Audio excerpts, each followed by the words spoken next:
믿는 사람들에게는 어느 나라 어디에 있든지 공통으로 우리가 늘 익숙하게 주고받는 인사이기도 한 할렐루야라는 단어 여러분 너무 잘 아시죠? 우리 한번 인사할까요? 할렐루야. 네, 할렐루야 하면 반응이 바로 할렐루야로 보통은 나오고 아니면 아멘 이렇게 서로 주고받는 인사이기도 한데요, 이 아멘만큼이나 그토록 많이 쓰이는 할렐루야의 의미가, 이 교회 용어에 쓰여진 이 용어의 뜻이 뭘까, 의미가 무엇일까 한번 생각해 보면서 오늘 말씀을 드리려고 합니다. 아마 여러분들이 다 의미를 다 익숙히 잘 알고 계시다고 생각을 해요. 이 일반인들 또 심지어 드라마, 일반인들이 만들어가는 드라마 속에서도 때때로 이런 용어가 나오는 걸 봐요. 이 용어를 찾아보면 할렐루야라는 말이 성경에 많이 나오는데, 많이 나오는 것 같은데 그렇게 생각보다는 많이 안 나오는 것 같아요. 구약의 시편에 주로 나오는데, 시편에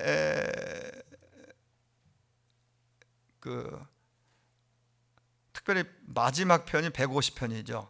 호흡이 있는 자마다 여호와를 찬양할지어다 하고 할렐루야 이렇게 맞춰요, 시편은.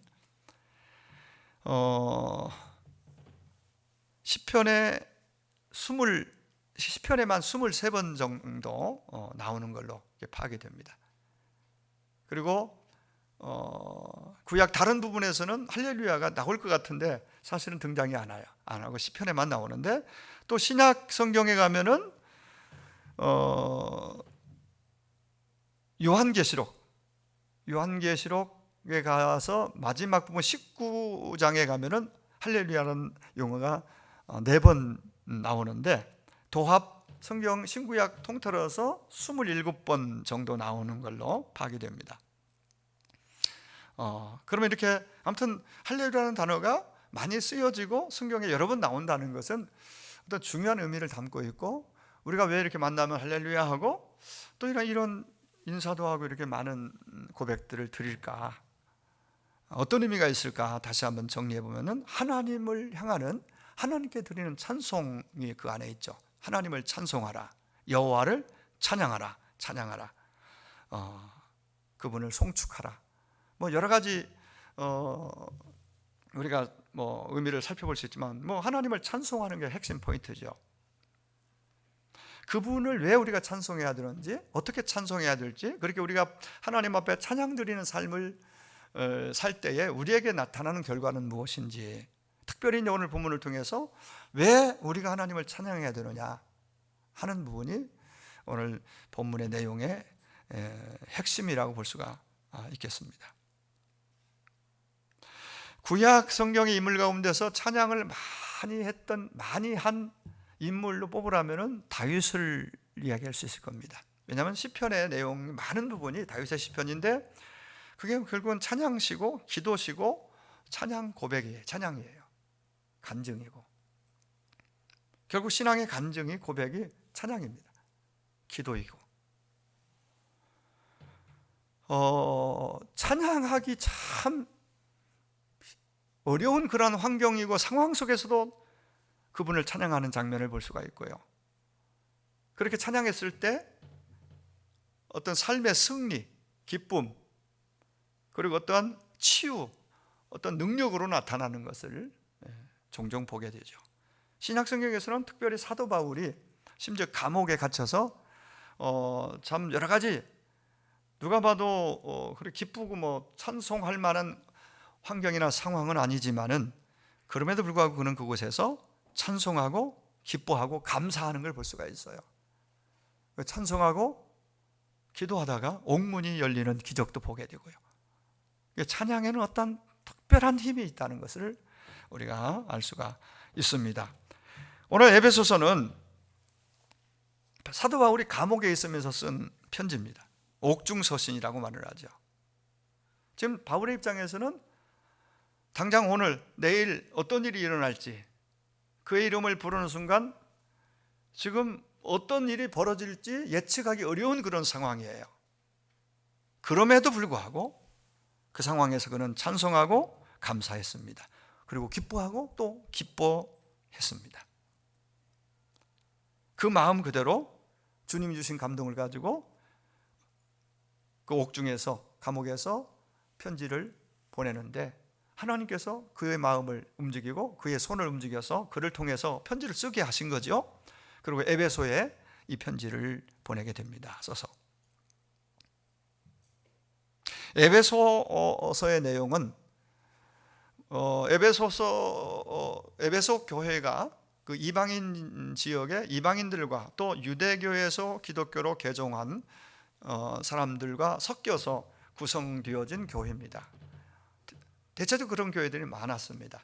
그런 교회의 단점이 뭐냐면요, 그 오랜 동안 하나님을 자기 알아왔고 또 알고 있는 많은 지식이 있잖아요. 전통적으로 예수를 믿지만은 그 배경하고 그 무속 우상, 그리고 그런 배경에서 그렇게 살아왔던 사람들이 예수 믿고 난 후에 이제 교회에서 한 이론이고 공동체 한 구성이 됐어요.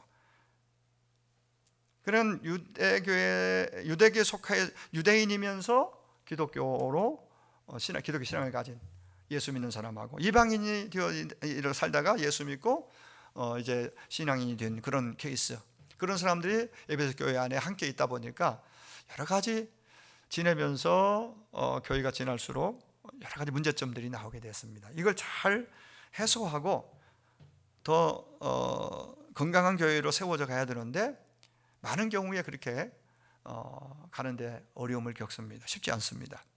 그래서 이 편지를 쓰게 된 여러 동기 중에 하나가 이런 시험과 분쟁에 휩싸일 수 있는 상황들이 많이 나온단 말이죠. 그래서 에베소서는 건강한 교회관, 교회론, 교회가 뭐 하는 곳이고 어떻게 생겨났으며 교회는 세상 속에서 어떻게 존재해야 되는가, 즉 예수 그리스도 구주로 믿는 모든 그리스도인들이 유대교에서 왔던 헬라인에서 왔던 뭐 남녀노소 할 것 없이 모든 계층의 모든 사람들이 예수 이름을 하나 되어 이루고 있는 교회라는 그 공동체 안에서, 그리고 그 교회가, 그 성도가 교회를 이제 벗어나서 가정과 사회생활 속에서 어떤 모습이어야 되느냐, 어떤 게 진짜 교회다운 모습인가 하는 것을 우리에게 보여주고 있다. 그렇게 에베소서를 통해서 배우게 됩니다. 모든 그리스도인들이 알아야 하고 실천해야 될 보편적인 교리, 그리고 교회 안팎에서의 실제적인 신앙의 바른 삶, 이런 부분들을 잘 말씀해 주는데 1장에서 3장까지는 교리 부분이라면은 4장에서 6장 마지막 장까지는 실천편이라고 이렇게 구분해서 말씀드릴 수 있습니다. 자, 그럼 오늘 다른 내용들은 서론적인 건 다 약하고 말씀을 바로 에베소서 내용으로 당분간 제가 이제 우리 교회가 어려운 이 시국 이런 문화 속에서 교회를 어떻게 건강하게 잘 세워갈 수 있을지에 대한 고민을 하면서 이 내용을 가지고 저와 여러분 함께 이제 은혜를 나누어 가려고 합니다. 이 말씀을 통해서, 에베소를 통해서 각자의 어떤 그 신앙을 한번 돌아보고 주님과의 관계, 내가 교회라면 교회로서의 마땅한 역할과 사명들을, 책임들을 어떻게 잘 감당할 수 있는지에 대해서도 우리가 같이 주일 이 시간을 통해 생각하면서 나아가기를 원합니다. 자, 오늘 1절, 2절은 인사와 문안의 내용이죠. 항상 바울이 쓴 편지의 내용 보면은 은혜와 평강을 기원하고 시작과 끝부분에서 이렇게 축복하면서 기원하고 그 다음 본론으로 들어갑니다. 그래서 이 서론, 인사와 문안의 말인 1, 2절을 빼면은 이 편지에 실제 바울이 말하고자 하는 핵심 내용으로 들어가는 첫 출발이 뭐냐면은 바로 3절 시작이죠. 찬송하리로다. 찬송하리로다. 하나님을 찬송 물론 하나님을 향하여 하나님께 드리는 그러한 그 무엇을 얘기하죠. 찬송하리로다. 아까 우리가 같이 인사했던 할렐루야 이렇게 시작했다고 봐도 되겠죠. 하나님을 찬송합시다. 왜? 찬송할 이유는 뭔가? 그 다음 쭉 얘기하는 거죠.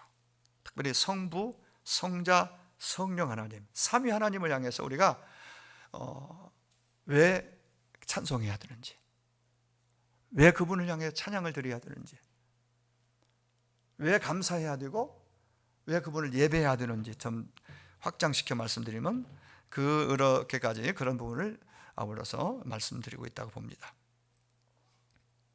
자, 3절을 한 번 더 읽겠습니다. 제가 읽어드리죠. 찬송하리로다 하나님 곧 우리 주 예수 그리스도의 아버지께서 그리스도 안에서 하늘에 속한 모든 신령한 복을 우리에게 주시되.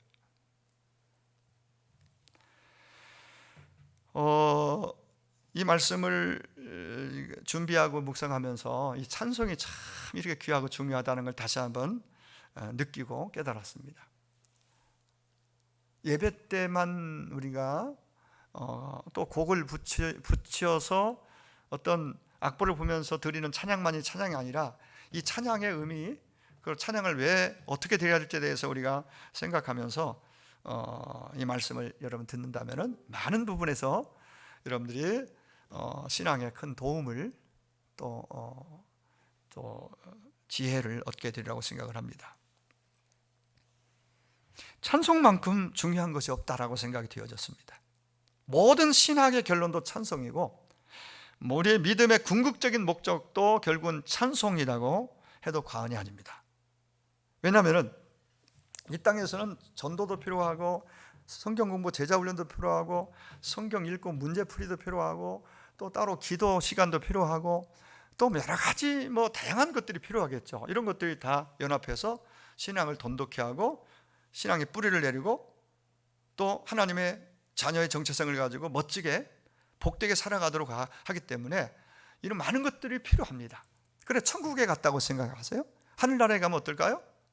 제가 방금 전에 말씀드린 것들은 다 더 이상 필요하지 않습니다. 성경 공부 필요할까요? 전도가 필요 있습니까? 거기서 무슨 문제풀이 성경 읽고 우리의 신앙에 도움을 얻기 위해서 이런 것들이 필요할까요? 기도도 성경 공부도 전도도 더 이상 하나님의 나라에서는 필요하지 않습니다. 그곳에서 우리가 할 수 있는 건 해야 되는 일은 찬송입니다. 영원토록 그분을 찬송하고 예배하고 그분과 더불어서 최고의 행복을, 최고의 은혜를 누리면서 살아가는 게 천국의 삶이고 천국의 모습입니다.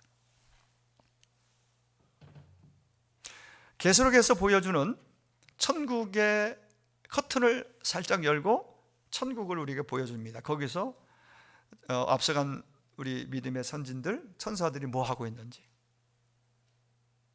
오직 하나님과 함께 하나님을 향해서 행복하게 그분을 찬양하고 그렇게 정말 예배하고 찬양하는 모습을 계시록에서 19장에서 우리에게 보여주는 걸 볼 수가 있죠. 자, 오늘 편지의 첫 부분이 문안인사와 함께 앞에 말씀드렸듯이 삼위 하나님을 찬송함으로써 시작합니다. 왜 우리가 하나님을 찬송하고 감사하고 찬송해야 되느냐? 삼위 하나님, 그 중에 성부 하나님에 대해서 먼저 얘기합니다.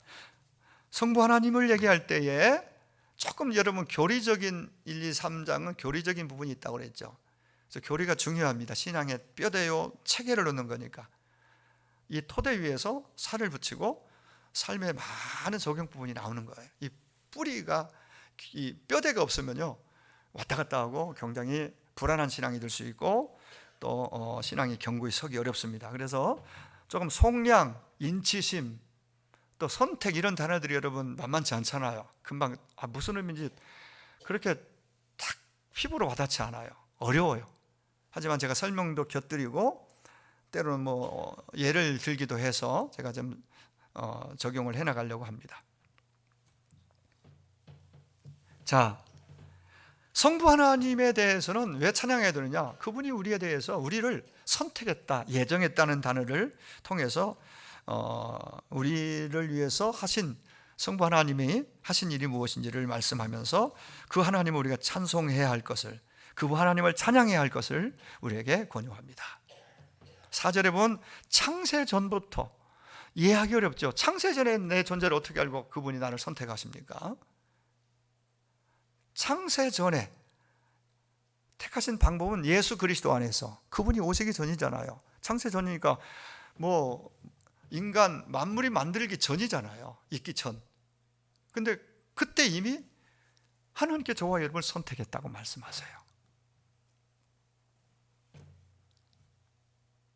세상의 어떤 방법으로도 우리를 하나님의 자녀가 되게 할 수 없지만 하나님께서 웬 은혜요 웬 사랑인지 저와 여러분을 구원받아 하나님을 예배하고 있는 모든 자들, 그리고 앞으로 구원받아야 할 모든 사람들을 이미 창세전에 선택했다라고 말씀해 주고 있습니다. 그 선택의 기준과 조건은 바로 예수 안에서입니다. 우리가 참 감이 잘 안 잡히고 이게 찬송의 이유가 될까? 뭐 그렇게 알고 있지만은 이렇게 우리가 생각이 쉽습니다. 감이 잘 안 잡힙니다. 왜냐하면 너무너무 놀라운, 너무너무 큰, 그리고 창세 전에 그리고 나를 선택했다는 것이 왜 그렇게 큰 의미일까라고 아니면 그냥 지나쳐 들을 수도 있다고 봐요. 그래서 한 가지 예를 하나 들면은 여러분 얼마나 이게 기쁘고 놀라운 일인지, 여러분 서울이 아니라 이 안양에서도, 이 수도권에서도 집 하나 마련하는 것이 너무너무 어렵고 어렵잖아요. 하늘의 별 따위까지는 아니라도 정말 이거 많은 젊은이들이, 많은 사람들이 꿈꾸는 일이에요. 수십 년을 통째로 월급을 다 모아도 아파트 하나 구하기 힘들다는 그런 우리가 세상을 살고 있습니다. 그런데 말이에요, 여러분 누군가가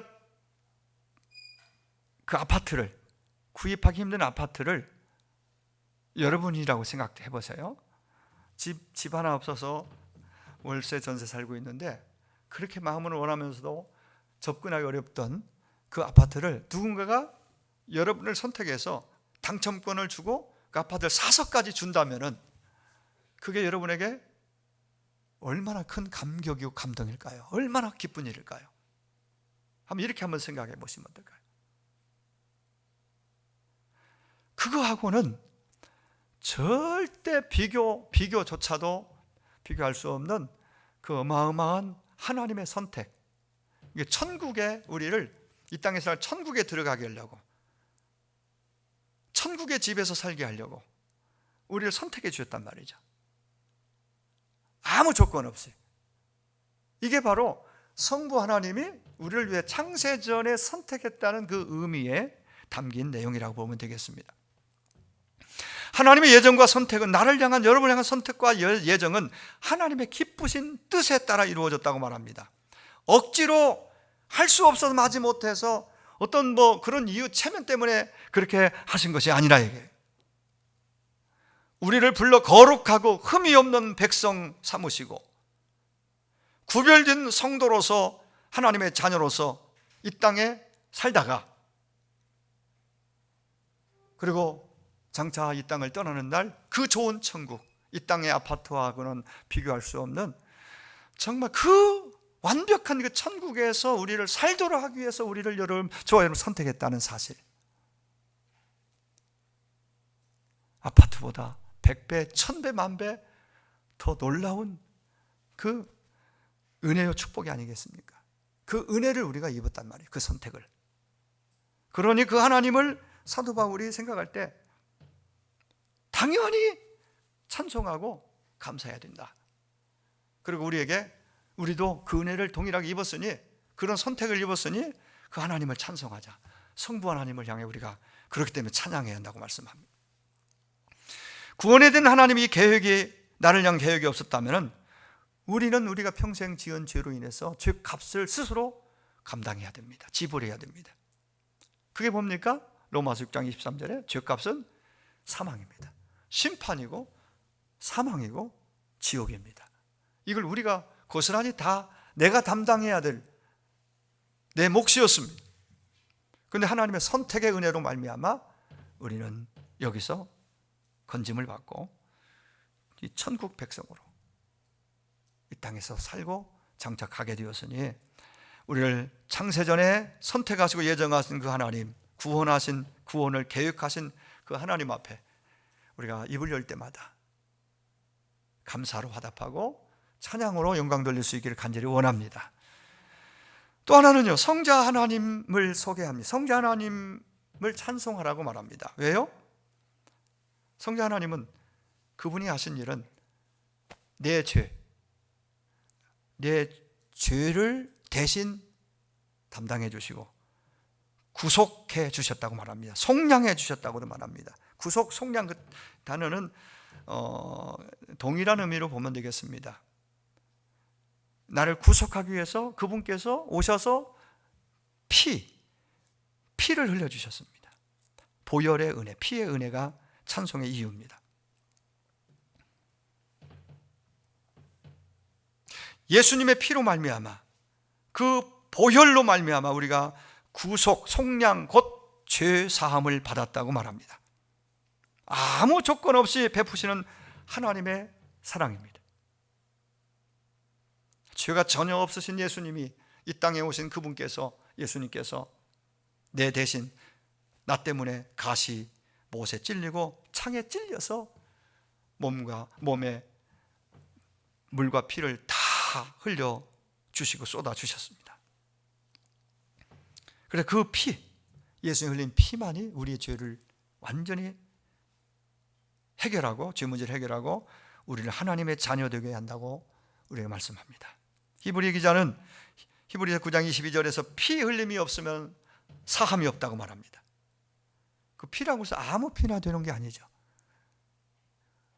전혀 죄가 없는 완전한 의인의 피여야 되는데, 이 땅에 의인은 한 사람도 없기에 우리의 구원을 위해서 하나님 당신께서 친히 몸을 입고 육신을 입고 피 있는 몸을 입으시고 이 땅에 오셨는데, 그분이 바로 예수 그리스도이십니다.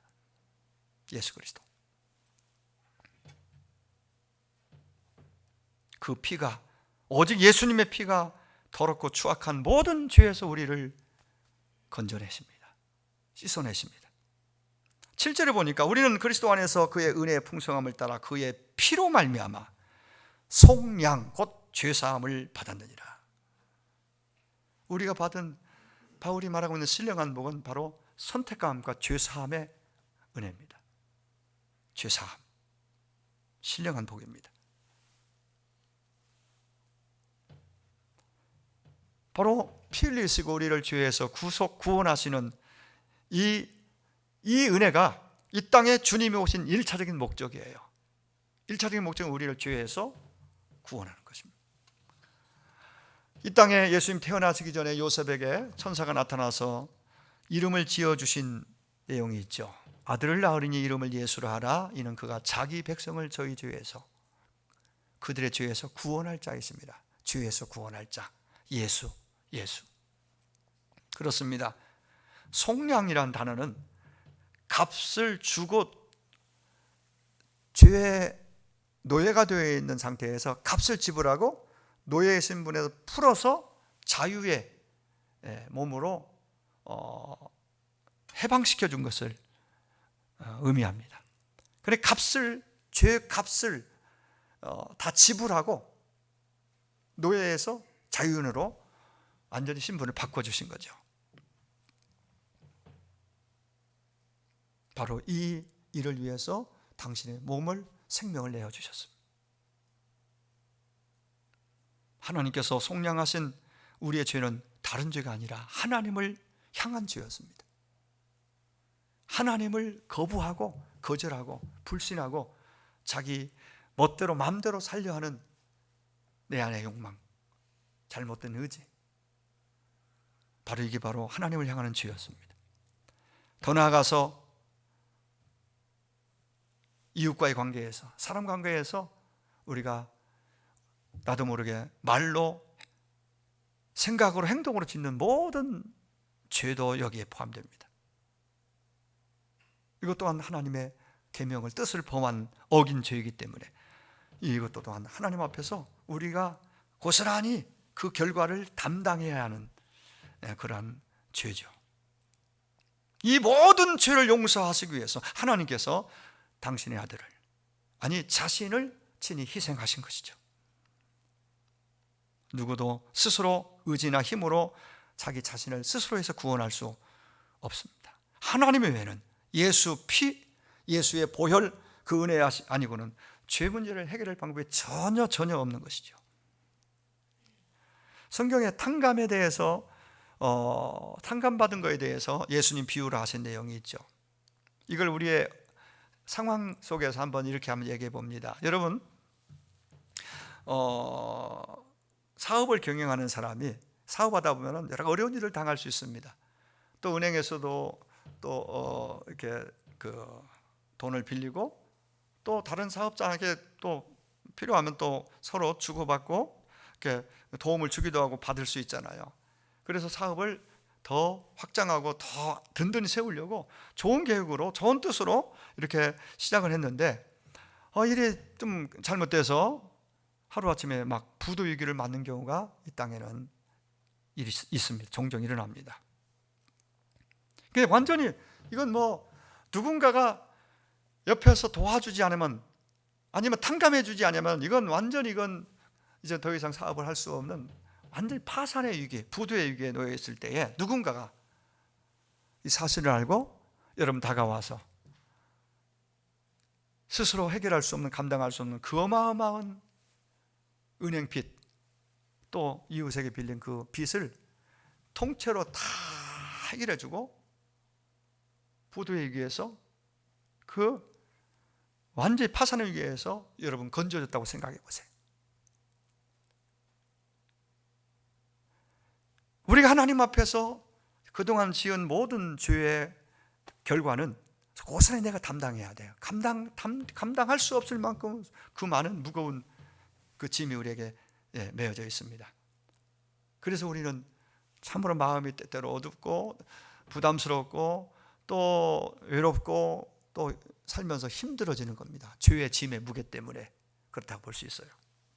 그런데 그 모든 감당할 수 없는 모든 짐들을, 그 빚을 누군가가 와서 다 갚아주고 탕감해주고 그리고 그냥 이제 자유라고 선언해 주었듯이, 그래서 다시 마음껏 사업할 수 있도록 그렇게 기회를 다시 제공했듯이, 어쩌면은 우리 하나님께서 이 땅에 우리 주님께서 오셔서 내 죄를 다 통째로 담당해 주시고 그걸 가리켜서 예수님이 마지막 십자가상에서 운명하시기 전에 말씀하신 위치했던 다 이루었다, 테텔레스타이라는 이 다 이루었다는 이 선언이 바로 이 의미가 있어요. 다 갚아줬다, 모든 걸 다 갚았다는 그런 의미로 테텔레스타이라고, 다 이루었다라고 주님 선포하신 걸 볼 수가 있어요. 다 집을 지었다. 그 은혜를 예수님의 공로로, 예수님의 피로 우리가 입었기 때문에 그분을 찬양해야 되고 그분께 감사해야 된다. 사도 바울은 성부 하나님을 찬양해야 될 이유를 그렇게, 성자 하나님 찬양해야 될 이유를 그렇게 말씀하고 있습니다. 더 나아가서 예수 그리스도를 통해서 받은 또 한 가지 중요한 복이 있습니다. 11절에 보면은 하나님의 기업이 되는 복을 우리에게 주셨다고 말씀합니다. 하나님의 기업, 우리가 하나님의 소유가 되고 하나님께 속한 모든 걸 누릴 수 있게 되었다는 말씀입니다. 그것이 바로 우리의 참 소망이고 감사와 찬송의 제목인 것입니다. 12절에 이에 우리가 그리스도 안에서 전부터 바라던 그의 영광의 찬송이 되게 하려 한다. 주님이 흘리신 피를 믿음으로 주님은 우리의 것이 되었고 우리는 주님의 것이 되었다. 주님이 우리 안에, 우리가 주님 안에 거하는 것이야말로 세상 가운데 가장 의미 있고 가치 있는 일이 되는 것입니다. 가장 귀한 것. 그러므로 우리의 소망은, 예수를 구주로 믿는 우리의 소망은 오직 예수. 우리의 가장 큰 가치, 최고의 가치는 또한 예수 그리스도. 이렇게 진심으로 고백할 수 있어야 할 것입니다. 성 어거스틴이 어느 날 주님을 사모하는 마음으로 막 마음에 그런 마음을 가지고 있다가 잠이 들었습니다. 꿈결에 주님이 어거스틴에게 이렇게 물었답니다. 나의 아들아, 너는 나에게 무엇을 원하느냐? 꿈속에서 어거스틴에게 주님이 물으셨습니다. 그때 어거스틴은 놀라운 고백을 그 꿈속에서 주님께 드렸다고 합니다. 주님을 감동시키는 최고의 고백이었습니다. 찬양이었습니다. 뭐라고요? 아무것도 원하지 않습니다. 다만 주님만을 원합니다. 주님 자신만을 원합니다. 그 무엇도 아닙니다. 주님만을 원합니다. 어쩌면 아마 이 고백을 토대로 찬양이 나왔는지 모르겠어요. 주께 가까이라는 찬양. 날 이끄소서 주님만 원합니다. 간절히 주님만을 원합니다. 채워주소서 주의 사랑을 진정한 찬양을 들을 수 있도록.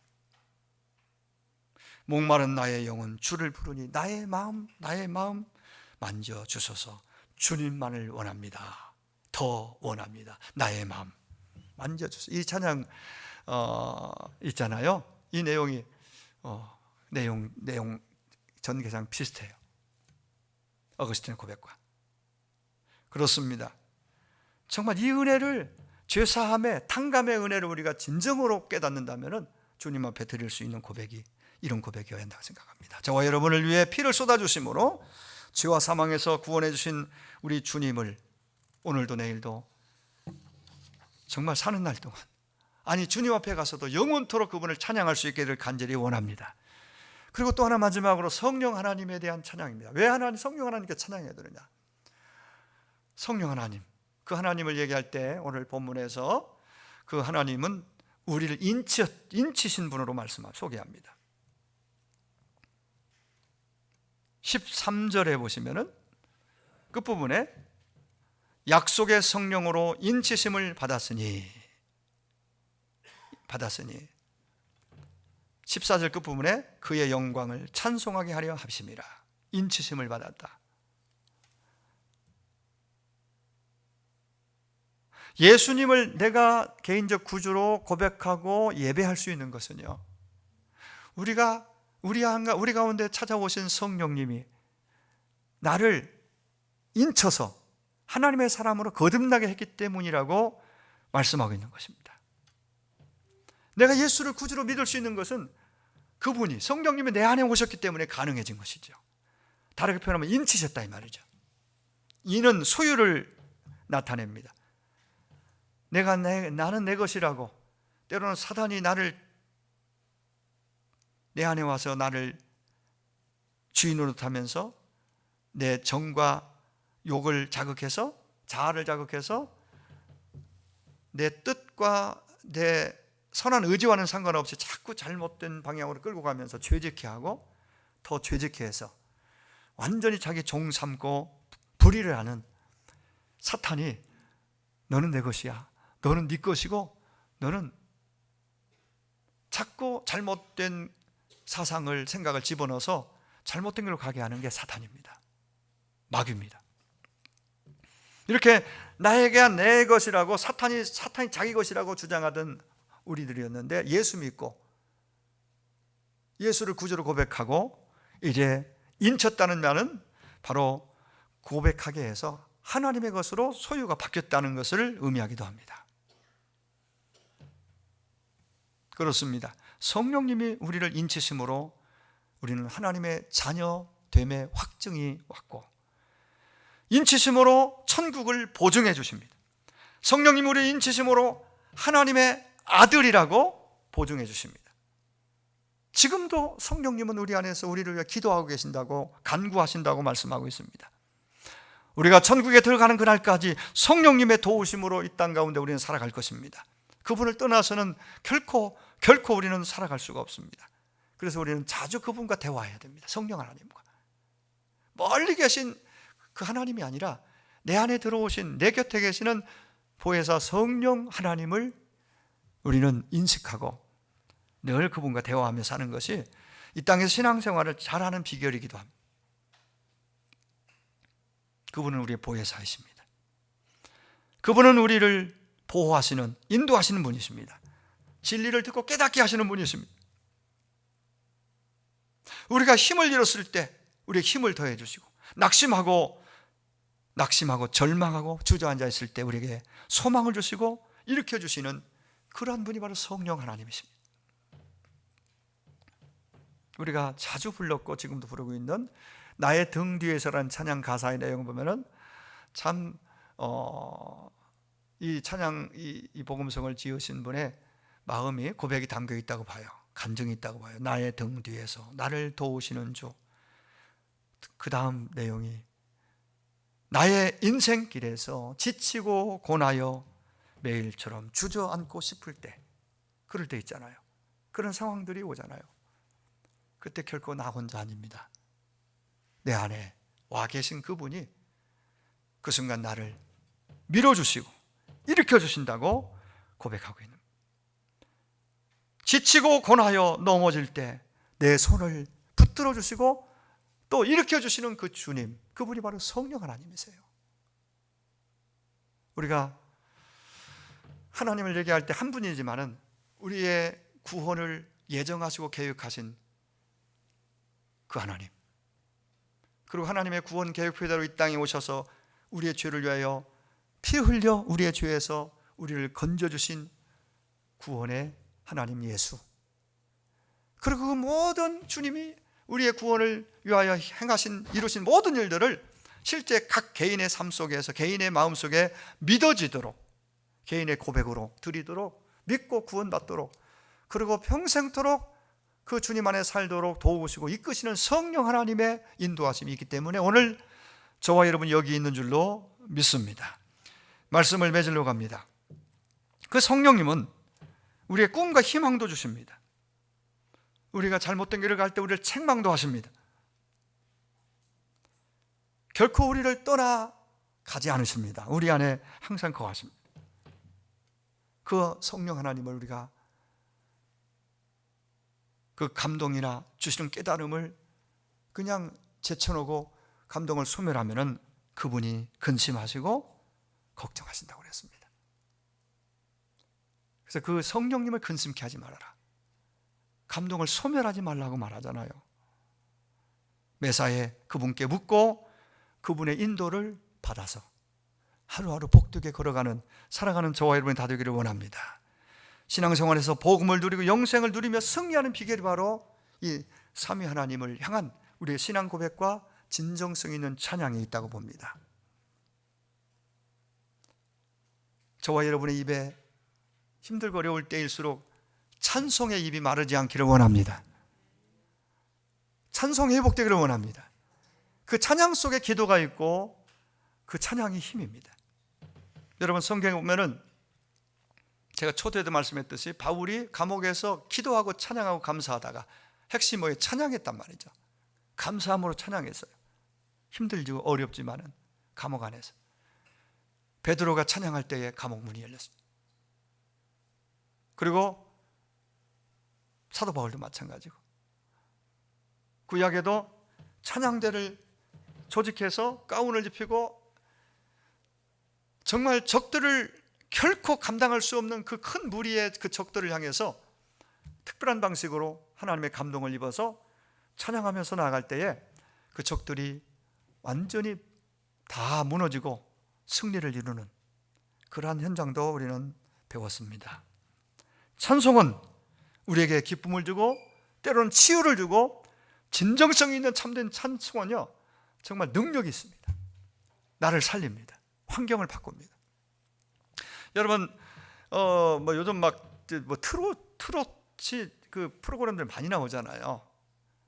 그 가사 내용들을 잘 이렇게 보면은 우리 인생을 이야기하고 있고 공감되는 부분이 있으니까 사람들이 이렇게 거기다 곡을 붙여서 부르는 자들이 그 혼을 담는다고 그러잖아요. 정말 압도하는, 목소리도 좋지만은 기교도 좋지만은 그 정말 온 마음을 담아서 불러내는 그 모습을 보면서 가사의 내용을 들으면서 참 거기서 눈물도 흘리는 경우도 있고 감동을 받습니다. 물론 하나님 앞에서 말씀 듣고 찬양하다 받는 감동 은혜하고는 전혀 다르다고 봐요. 다르죠. 자, 세상 노래를 들으면서도 부르면서도 감동을 받고 감동을 주기도 하는데 우리가 어떻게 찬양을 해야 되겠느냐? 하나님 앞에서 찬양할 때 물론 흥얼대면서 그냥 혼자 그냥 곡도 상관없이 부를 수 있어요. 또 곡을 정확하게 맞춰서 부를 수도 있어요. 그건 두 번째, 세 번째 문제라고 봐요. 가장 중요한 것은 어떤 찬양이든 복음송이든 부르는 것이 중요하고 마음을 담아 드리는 것이 중요하다고 생각돼요. 그죠? 감사를 담아서 마음이 있는 찬양. 바라기는 저도 여러분도 이 말씀을 들었으니 하루하루 살면서 적어도 하루에 한 곡 이상, 가능하면 더 많은 찬양들을 삶 가운데, 차 안에서, 집에서, 길거리 어디서든지 혼자 찬양으로, 또 함께 찬양할 수 있는 찬양으로, 이렇게 해서 매일매일의 삶 속에 찬양을 드리면서, 찬양을 부르면서 삼위 하나님을 찬양하며 살게 되기를 주의 이름으로 축원합니다. 그분이 우리에게 신령한 복으로 아까 말씀드린 그 모든 복들을 이미 주셨습니다. 하늘의 기업, 천국을 기업으로 허락해 주셨습니다. 자녀의 권세를 주셨습니다. 우리는 이제는 그 크고 놀라운 복을 이미 입었으니까 그 하나님의 사랑 은혜를 기억하고 매일의 삶 속에서 정말 그 하나님을 향해서, 성부, 성자, 성령 하나님을 향해서 기쁜 마음으로 찬송하며 살아가는 모두가 되기를 주의 이름으로 축원합니다. 기도하겠습니다.